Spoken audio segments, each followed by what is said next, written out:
স্বরাষ্ট্র উপদেষ্টা তিনি ঘোষণা করছেন যে যারা হাদিকে এভাবে গুলি করছে যদি ওই তাকে ধরাই দিতে পারে 50 লক্ষ টাকা দিবে। কত? এই কথাটা আমার কাছে পছন্দ হয়েছে না। একজন স্বরাষ্ট্র উপদেষ্টা এভাবে কথা বললে হবে না। গত কয়েক মাস আগে আমার এই মসজিদের ইমামকে প্রকাশ্যে মারলো, ভিডিও ফুটেজ আছে, তারা প্রকাশ্যে ঘুরতেছে। ওই সময় যদি ওই সমস্ত খুনিদের গলা টিপে ধরা হতো, আজকে হাদিকে গুলি করার সাহস পেত না। আলু দিয়ে আর পেঁয়াজ দিয়ে বুঝদন যেত না।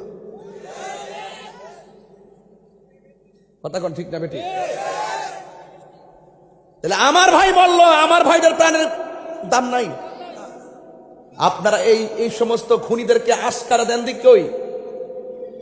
এক বিচারের জন্য পাগল হয়ে যান, আরেক বিচার ছেড়ে দেন। আজকে যদি রইসুদ্দিনের খুনিদেরকে প্রকাশ্য শাস্তির আওতায় আনা হতো, আজকে আমার এই হাদিকে গুলি দেওয়ার সাহস কেউ পেত না। আরেকটা আছে, কেউ কাউরে মারলে ঠাসকার টেক দিয়ে দেয়, এমুকে মারছে বেটা তদন্তের আগে কসকিল লেগে। যখন বলে যে এমুক দলে মারছে, এমুক নেতা মারছে, তখন প্রকৃত খুনিরা আড়াল হয়ে যায়। কথা কোন ঠিক না বেঠি? এগুলো বন্ধ করতে হবে। এই জন্য আপনাদের সাথে, আপনার সাথে আমার আকীদার বেমিল হতে পারে, কাউকে মেরে ফেলতে হবে এই চিন্তা মাথায় যেন। এটা নবীর চরিত্র। রাসূলুল্লাহকে গাল মোবারকে থাপ্পড় দিছে, নাউজুবিল্লাহ। উমর রাদিয়াল্লাহু তাআলা আনহু বলেন, ইয়া রাসূলুল্লাহ, আমার বাবা আপনাকে পাগল বলেছিল, আমার বাবার কল্লা কেটে ফেলে দিছি, আর আমার সামনে আপনাকে থাপ্পড় মারছে, কিছু কন না নবী? রাসূল বলেন, সবর। একটু পরে আমার রাসূল বলতেছেন, আপনি যে আমাকে মারছেন, হাতে কি ব্যথা পাইছেন? তখন ওই ইহুদি বলে, এটা কেডা রে? আরে এ কেমন নবী রে, নিজের ব্যথার চিন্তা করে না, আমার হাতের খবর নেই। নবী গো, ভুল করছি, আমার কালিমা পড়ে মুসলমান বানাই দেন। ইসলামটা এত সুন্দর, বুঝতে পারছেন?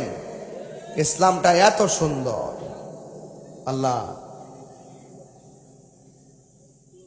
আমার ভাইয়েরা, লাকাদ কানা লাকুম ফি রাসূলিল্লাহি উসওয়াতুন হাসানা, নবীর মধ্যে আছে আমাদের জন্য উত্তম আদর্শ নিহিত।